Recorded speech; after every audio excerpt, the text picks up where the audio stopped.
antibiótica con cefalosporina de tercera generación más metronidazol.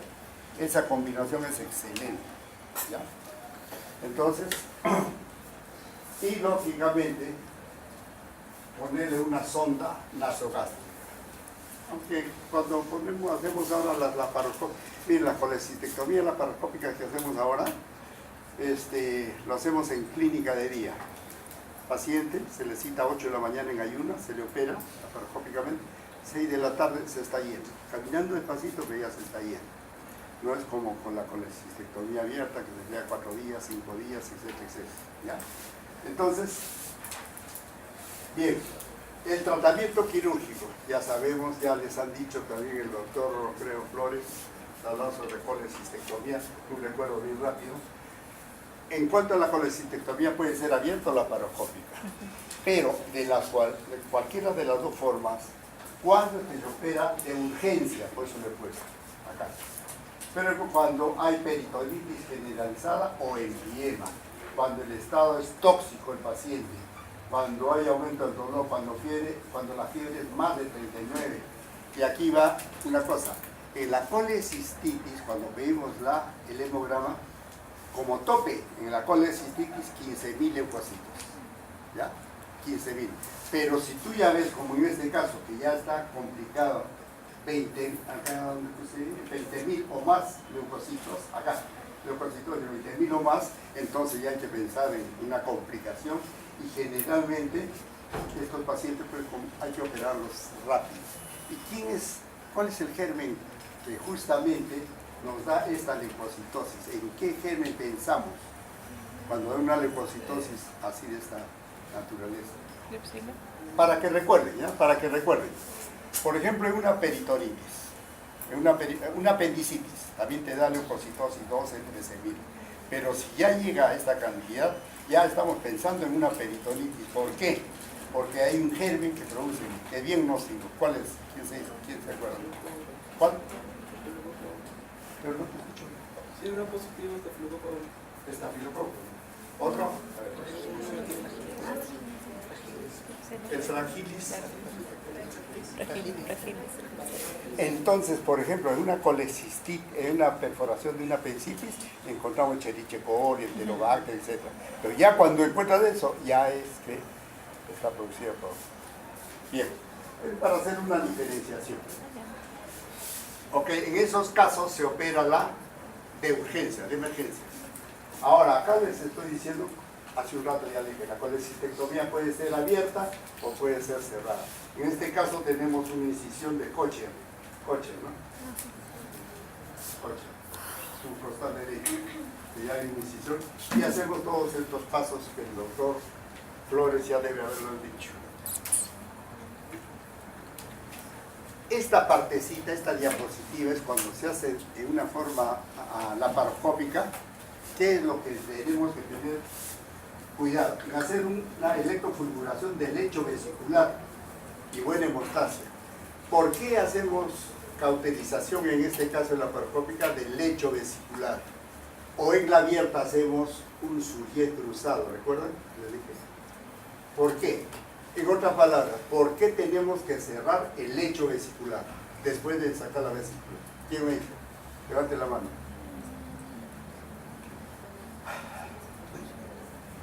¿No les dijeron esta vez? Es porque, miren, si yo saco la vesícula del lecho, esto viene a ser, o sea, el lecho, una zona cruenta. Y les dije, inclusive como a mí me enseñaron, o sea, haz de cuenta que ahí hay heterocal.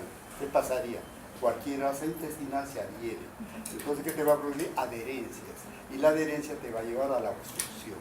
Entonces, si yo lo cierro o lo electrofulguro, ya no hay donde, no hay zona cruenta. ¿Ya? Entonces, la pregunta que les he puesto creo son muy fáciles de cirugía. Se me han dicho que les he puesto muy fácil, sé que un poquito más. No, Bueno, después de hacer la electrofulguración hay que hacer un lavado local del sitio quirúrgico. La primera clase que vimos, que fue infecciones quirúrgicas, hablamos de sitio quirúrgico, que era superficial, profundo y de cavidad u origen. Se lava. Se puede colocar drenaje laminar. ¿Cuándo dejamos drenaje laminar? Cuando la peritonitis es localizada. La generalizada no se deja dren, pero se lava con 10 litros de suero fisiológico. ¿Y cuál sería la explicación de esta? A ver, ¿quién me dice? A ver, estás con ganas de contestar. La peritonitis localizada se drena, ¿ok? La generalizada no, pero se lava con 8 o 10 litros de suero fisiológico. ¿Por qué? ¿Cuál es la explicación? Ya, eso está bien. La pregunta es ¿por qué la generalizada no lo drena? Y la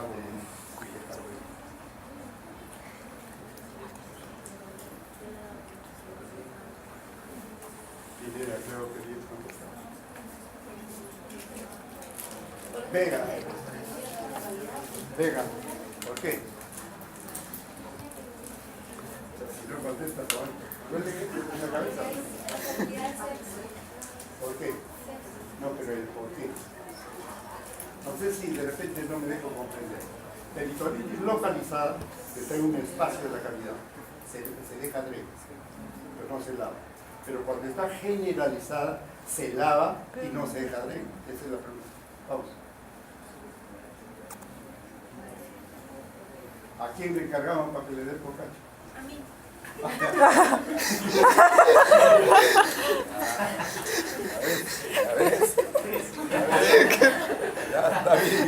Ya está bien clara la cosa. Ya, les voy a explicar. Es que cuando uno lava, pero con esa cantidad de litros, sale por arrastramiento. Es decir, supongamos, hipotéticamente, tienes 50.000 millones de colonias de Escherichia coli en la peritonitis generalizada. 1 litro, lavas y aspiras, ya salieron 10 millones de colonias. Con el segundo litro, otros 10 millones de colonias. Y así poco a poco. Que con 10 ya no queda nada. Nada, no queda nada. Entonces, ¿para qué vas a dejar dren? Pero tiene que ser lavado con 10 litros. Si no tienes 10 litros, o te han alcanzado 6 o 7, deja dren. Porque si no se les va a complicar. Y va a formar una peritonitis. Esa peritonitis sería primaria, secundaria o terciaria. Terciaria. Bien, entonces está claro. Acá, la laparoscópica. Rápido no va para que, porque también van a venir 1 o 2 preguntas. ¿Qué es la laparoscópica? Hay 2 escuelas, una escuela americana y la otra es la francesa. En la americana, el cirujano está a la izquierda del paciente, ¿no? Mientras que en la francesa, el paciente está con las piernas separadas, abiertas, y el cirujano se coloca ahí, entre las piernas. Esa es la diferencia en cuanto a la posición. Entonces, alguien podría decir, doctor, ¿y cuándo utilizo la americana y cuándo la francesa? Depende del cirujano. Así como les decía a los de mi mesa, ustedes acomódense, usted, el cirujano. Si tú crees que el ayudante no debe estar ahí, puede estar acá, dile que venga acá tú, estate cómodo para operar. Entonces, ¿qué hacemos nosotros? Lo que hacemos nosotros es, por ejemplo, empiezo con la americana. Si todo va bien, termino con la técnica americana. Ahora, me falta movimiento, entonces la convierto en francesa, ¿no? Entonces se hace una... ¿Y por qué se ríe? Porque termino entre... Ya, entonces, ¿qué? Estos son bien varios. Entonces, ¿qué es lo que sucede? Haces, pues, de acuerdo a como tú te sientas cómodo, ¿no? La mitad, es como cuando despegas la vesícula, empiezo así, ¿no? Indirecta, del bacinete hacia arriba. Si voy a seguir en ese trayecto, me voy a doblar en 3. Entonces me voy al fondo y empiezo por acá, por comodidad. Entonces, esa colecistectomía se convierte en mixta. Primero indirecta y luego directa, que viene a ser la mixta. Ok. Entonces, de igual manera, trócares. Los trócares también, porque han venido preguntas. Por ejemplo, en la colecistectomía y en todas las operaciones, el primer trócar ya saben cuál es, vamos a llamarle T1, es por el ombligo. ¿Para qué sirve? Para introducir la cámara y para extraer las piezas que ya operaste. La T2, estoy hablando en el caso de la colecistectomía. Mira, antes se ponía el apéndice, en la apófisis del sifoides, pero ¿qué pasaba? Cuando entrábamos ahí chocábamos con ligamento falciforme Entonces nos inclinamos unos 2 veces de dedo acá y entramos y no chocamos con nada. ¿Para qué sirve? Para introducir y sacar todas las pinzas, Metzen, la clipadora, irrigador, todo lo que vean. Y la 3 es en el reborde costal derecho con la línea clavicular media acá, y es de 5 milímetros. ¿Para qué sirve? Para introducir una pinza que se llama grasper o pico de pato. ¿Y para qué sirve esta pinza? Para agarrar el fondo, o sea, y traccionar. Entonces yo ya agarro con la grasper el fondo de la vesícula, tracciono para ver el ligamento colecisto duodenal, libero la cística, veo el triángulo para ir ligando y ir individualizando, ¿no? Entonces, eso es más o menos para qué sirve y dónde se ponen los trócares. Miren, bueno, una abierta, otra cerrada, una con la paracópica y la otra abierta. Conversión, cirugía abierta. Miren, si nosotros estamos operando una colecistectomía, bien rápido le voy a decir, pero por eso quiero que pongan atención. Estoy operando una colecistectomía laparoscópica y no doy más por X motivos, no debo insistir. Yo he visto algunos que se quedan 3 horas, 4 y se le complica, que sangró, que el paciente se descompensó, etc. Para eso está la conversión. Si veo que la cosa no va bien, está difícil o no puedo, uno tiene que ser honesto y decir no puedo. O llamo a otro colega que tiene más experiencia o de lo contrario lo convierto. ¿Y en qué consiste la conversión? Saco todos los trócares y hago el corte, o sea, como una cirugía abierta. Eso es convertir. Pero ¿qué he notado, por ejemplo, yo en mi hospital? Había algunos colegas que insistían, ¿por qué? Mire ese pensamiento, pues, que es absurdo. No, ¿qué van a decir los otros que están ahí? Inclusive hay internos, hay alumnos que no pude y lo convertí. Eso lo tenemos que dejar a un lado. Hay que ser honestos. No puedo, pues no puedo. No. Nosotros tenemos que ver el bienestar del paciente. Eso interesa. No, que el doctor era muy bonito, bien rápido. Entonces, número 1, el motivo de no ser paciente, ¿cierto? A eso se llama conversión. ¿Y en qué caso se convierte? Cuando hay dificultad técnica operatoria, lo que acabo de decir. Cuando hay falta de identificación de las estructuras, por ejemplo, de triángulo de Calot. Por ejemplo, entonces, ¿para qué voy a forzar? De repente corto la arteria hepática o corto el colédoco y estoy haciendo una iatrogenia. Cuando hay coledocolitiasis, pero ahora en la actualidad la coledocolitiasis, que es presencia en la vía de cálculo en la vía principal, ahora ya se hace laparoscópica. O sea, sí. Cuando hay un sangrado no controlado, por supuesto, ¿no? Para hacer una buena hemostasia. Cuando hay falla del equipo, también está fallando el equipo, ¿cómo voy a seguir operando si está fallando el equipo? Cuando hay una fístula colecisto-coledociana, también. Cuando hay un cáncer de vesícula biliar, depende también en qué saliente. Y cuando hay una lesión compleja de la vía biliar. Creo que la doctora les habló algo de la vía biliar, la doctora... ¿No? Ya. Entonces, todo esto, el cirujano lo va a producir si es que insiste. Entonces la convierto a la operación. Y también en el consentimiento informado, a eso voy porque una vez también hubo problemas. A la esposa de un oficial, etcétera, le dijo, no, esa es la paroscópica, son un cortecito de 1 centímetro, medio centímetro acá y va a salir. Pero se tuvo que convertir. Y cuando sale, ya sale con un corte. Doctor, usted me dijo que era así, que no iba a quedar corte. Entonces ahora en el nuevo consentimiento le pones posibilidad de, ya se le explica, de conversión, ¿no? Porque muchas veces tú tienes buena voluntad, tienes buena mano, pero hay veces en que falla, ¿no? Bien, entonces hay que explicar esto. Contraindicaciones, hay absolutas y relativas. Entre las absolutas tenemos la coagulopatía no controlada, lógicamente una hepatopatía etapa final. Cuando hay una descompensación hemodinámica, ¿cómo lo voy a esperar? Cuando hay falta de tolerancia a la anestesia general también. Y entre las relativas, o sea que algunas nomás ponen cirugía abdominal previa. ¿Por qué? ¿Por qué una cirugía abdominal previa?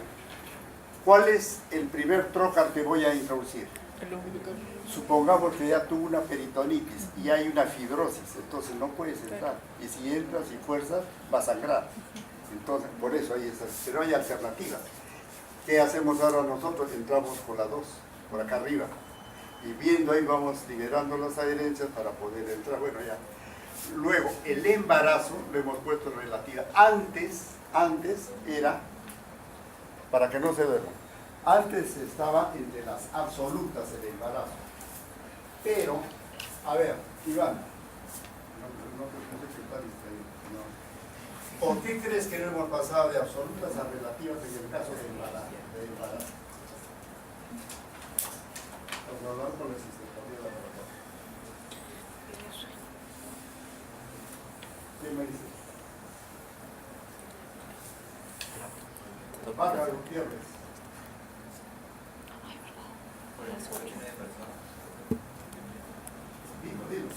Dilo así. Depende del tiempo de gestación. Si tiene, por ejemplo, 3 meses, 4 meses de embarazo, perfectamente hago a la paracópica, porque hay que inclusive tenemos. Pero si ya tiene 7, 8 meses, ¿dónde hago el peritoneo? Entonces está bien. Entonces, con la chompita de Perú está bien. Ya, entonces por eso queremos descansar, ¿no es cierto? Claro, siempre, arriba Perú. ¿Cuáles son las complicaciones? Infección del sitio quirúrgico, también por no ser buenas hechas, dehiscencia del muñón del cístico, porque no he puesto, con la paracópica hay que poner doble clip, los clips son de titanio, hay que poner 2 el día. Puede haber hemorragia cuando no has hecho una buena hemostasia, un hematoma periabdominal, evisceración cuando no has hecho bien la lesión de vía biliar, lo que les habló la doctora, accidentalmente, y una lesión intestinal de igual manera. Entonces esas son las complicaciones. Cuando se trata de una vesícula escleroatrófica o de lo contrario, una vesícula donde la anatomía no está bien descrita, no está bien clara, mejor dicho, se hace lo que se llama colecistectomía de Toret, con T, Toret. ¿Y en qué consiste? Miren, esta es la vesícula y está en el lecho, entonces hago un corte sagital así, como una palta. La mitad que está acá, la elimino. La mitad que queda con su conjunto. Entonces, para que no sangre, como un cortado, hago un bien cruzado a todo alrededor. Y la mucosa, hago un cepillado, o lo que le llaman también legrado, ¿no? Sino que siempre confunden legrado con legrado uterino. Legrado es el raspado, ¿no? Entonces, ¿por qué? De la mucosa infectada. Recuerda cuando vimos la evolución, que la mucosa se infectaba, entonces no va a quedar eso. Hay que rasparlo, cepillarlo, limpiarlo, lavarlo. Y se hace un bordecito. Eso se llama Toret. ¿En qué caso ya les he dicho? ¿Cuándo se hace una colecistostomía? Ya llevaron clase de ostomía, ¿no? Bueno, una ostomía es una complicación entre 2 órganos, ¿cierto? Cuando la paciente o el paciente no puede resistir una operación, miren, y recuerden de esto, 3 indicaciones para hacer una colecistostomía. 1, cuando hay una obstrucción biliar, ¿ya? Un cálculo, donde la bilirrubina total, está más de 12 miligramos, la total. Ahora viene la pregunta. ¿Quién me dice por qué no se le puede operar cuando tiene 12 miligramos o más? Porque con 2, 3 que produce ictericia, sí lo opero y no pasa nada. Pero si llega a 12 miligramos o más, ¿quién me dice por qué no se le puede operar? Produce taponamiento renal. Si no es así, de verdad te da.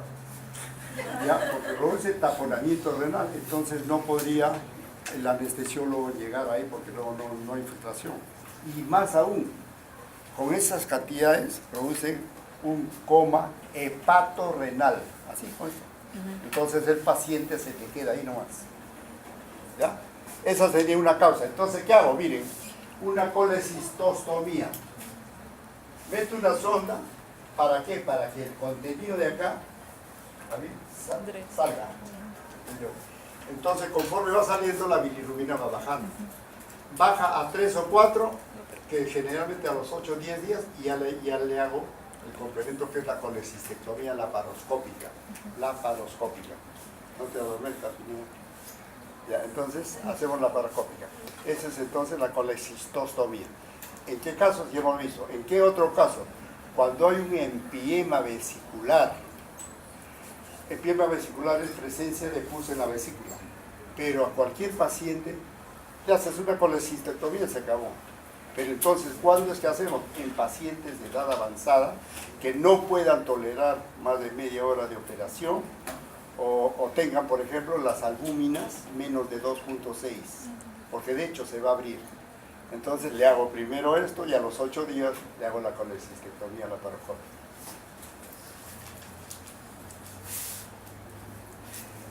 La colecistitis crónica, esto lo vamos a pasar bien rápido, casi lo vamos a mencionar nomás. ¿Por qué? Crónica es cuando persiste en un cálculo pero que no te produce sintomatología. Entonces, una persona, escuchen esto, puede nacer y morir con su cálculo sin que tenga ninguna sintomatología. ¿Y a qué voy? Muchos colegas ven que por un examen que le hicieron anual y le encontraron cálculo. Ah, señor, tiene un cálculo, hay que operarle cuanto antes, ¿no? Está viendo la parte económica. Entonces, y la señora o el señor, sí, doctor, eso. Y uno se espera, pues, y así como yo vendería mi tico para operar y hacerme la clínica, ¿no? Entonces, ¿qué sucede? Hay que ser sinceros, honestos con el paciente. Señora, si no tiene sintomatología, quédese ahí. ¿Cuándo se le opera? La crónica, cuando se agudiza. ¿Cuándo se agudiza? Cuando el cálculo se va al cístico y produce obstrucción. ¿Está claro? Sí. Ya, ok. Esa es la colecistectomía crónica. Por eso, así bien rápido. ¿Cómo lo diagnosticas? De igual manera con una ecografía, ahí puedes observar lodo de la vesícula, adenomatosis, etcétera, etcétera. Entonces, ¿y por qué ponen diagnóstico incidental? Porque ahora casi a todos los trabajadores, incluyendo los de la universidad, se hace un examen anual. Y entonces el examen es un hallazgo nomás, mire que tiene cálculo, ¿no? Pero no es que le esté molestando. Y esto sí, también rápido, cáncer de vesícula biliar. Es de alta malignidad, es raro, 3 a 4% de carcinoma del aparato digestivo. Y siempre más frecuente en mujeres, no sé por qué. Hay lesiones precancerígenas que están en el lado izquierdo. 1, vesícula de porcelana. En el segundo anterior les puse esa pregunta, o sea, ya no viene. La vesícula de porcelana, ¿qué? Litiasis vesicular o pólipos más de 10 milímetros. Un pólipo más de 10 milímetros es precancerígeno. Entonces hay que operarlo de inmediato. Pero quiero que escuchen lo siguiente. Si viene un paciente con su ecografía, con unas dispepsias, y tiene un pólipo de 4 o 5 milímetros, lógicamente no lo operas, pero le haces seguimiento. Señora, dentro de 5 meses viene, pero ya con una ecografía nueva. Entonces, ¿qué pasa? A los 5 meses comparas. Acá estaba 4 y acá está 6. Todavía no. Otros 5 meses. O sea, no lo pierdas al paciente. Dentro de 5 meses viene. 10 lo opero. Si no varía, entonces la dejo. ¿Está claro? Este es el caso de pólipos. La localización del cáncer puede ser en el cuerpo, fondo, cístico. El 80% son adenocarcinomas. ¿Cómo es que se disemina el cáncer? Por contiguidad, los órganos vecinos, por vía linfática o vía hematógena. ¿Qué manifestaciones te da? Malestar abdominal, dolor epigastrio, ¿por qué los hacen rápido? Porque también la van a tener esa. Dolor epigástrico, náuseas, vómitos, 50% de ictericia, una masa palpable y lógicamente, como en todo paciente con cáncer, pérdida de peso. Le haces una ecografía, en este caso, cuando ya sabes de que ya sospechas de un cáncer, lo que sí te va a ayudar es una tomografía y mucho más una resonancia magnética, ¿no? Ahora miren, una vez llegada al diagnóstico, hay 4 clases de tumores. Le llamamos tumor 1, tumor 2, tumor 3. En el caso de que sea el tumor 1, donde solamente está limitado a la muscular, ahí está, te hacemos una simple colecistectomía y solucionado, miren, solucionado. Pero si es tumor 2, donde ya invade el tejido conjuntivo perimuscular, hace lo que se llama una colecistectomía extendida, es decir, le sacas la vesícula más resección de los segmentos hepáticos 4 o 5, una linfadenectomía del cístico, todo lo que ven ahí. A eso se llama la extensión de la operación. Vesícula más todo esto. Si la tumoración es 3 o 4, donde crece más allá de la serosa e invade hígado o hace metástasis, entonces dice, abres la cavidad y ves esto, porque estos son parámetros. Si no hay invasión peritoneal y ganglionar, operas, pero si ya tiene invasión peritoneal y ganglionar, es un abre y cierre, open and close, nada más. Pero si está libre de eso, ¿qué es lo que vas a hacer? Miren todo lo que se tiene que hacer. Se extirpa la totalidad del tumor con una hepatectomía derecha extendida, donde tomas los segmentos 4, 5, 6, 7 y 8. Esa que se conoce. Y con esto terminamos lo que es vesícula. Y ahora 10 minutitos lo que es vía biliar principal. ¿Ya? Por favor. ¿Pausa?